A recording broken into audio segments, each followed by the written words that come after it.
So there's been a lot of varying questions like this one in relation to aftercare. So I'm going to kind of roll a lot of them into one answer. I take finasteride and minoxidil.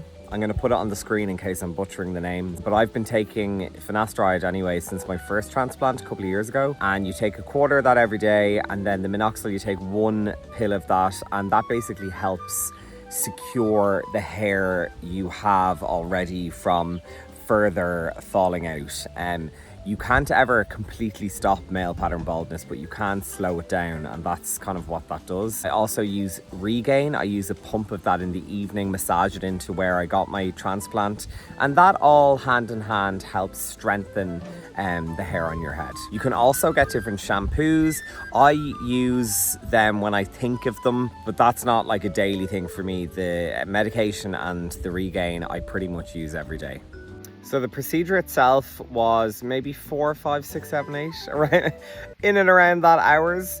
But you're in and out in the same day. That's what blew me away. I was collected in the morning and brought there, and you're out of there by the evening time. You're not, you can see some people who've gotten hair transplants and they're almost kind of butchered looking. You're pretty much grand.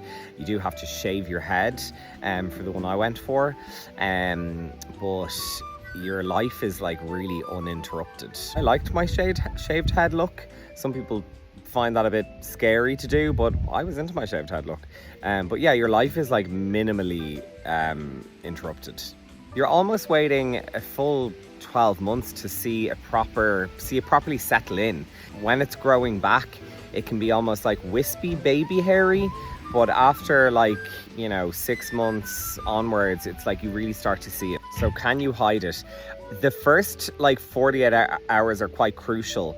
First week really, you don't want to be hitting off it in case the transplanted hairs fall out. In the first 24 hours anyway, you have to keep spraying your head with a solution to make sure it heals properly and doesn't scab, and then pull out the transplanted hair. So there's a bit of aftercare which they will instruct you on how that all works. You do have to mind yourself for the first couple of days to make sure you're not in danger of hitting your head where you got the transplant, etc. And then afterwards, yeah, you could wear a cap if you wanted, or you could just lean into the shaved head look.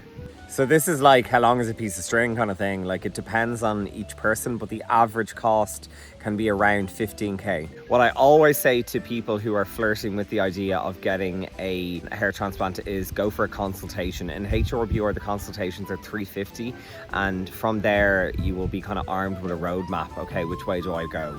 Do I just take the medication for now? Is that all I need to take? Do I get a transplant immediately? Do I wait a while? So the consultation first is key, and then you can make your informed decision about what you want to do. Maybe you don't want to do it. That's what I always say to anyone who asks, is get a consultation first. Some people were asking for a discount code. They don't offer discounts. However, you can go on a cancellation list, and if someone else cancels their procedure, you'll go and get their slot and then get a reduced fee because it's such short notice. So that's it for now. Good luck on your journey. May it be a hairy one.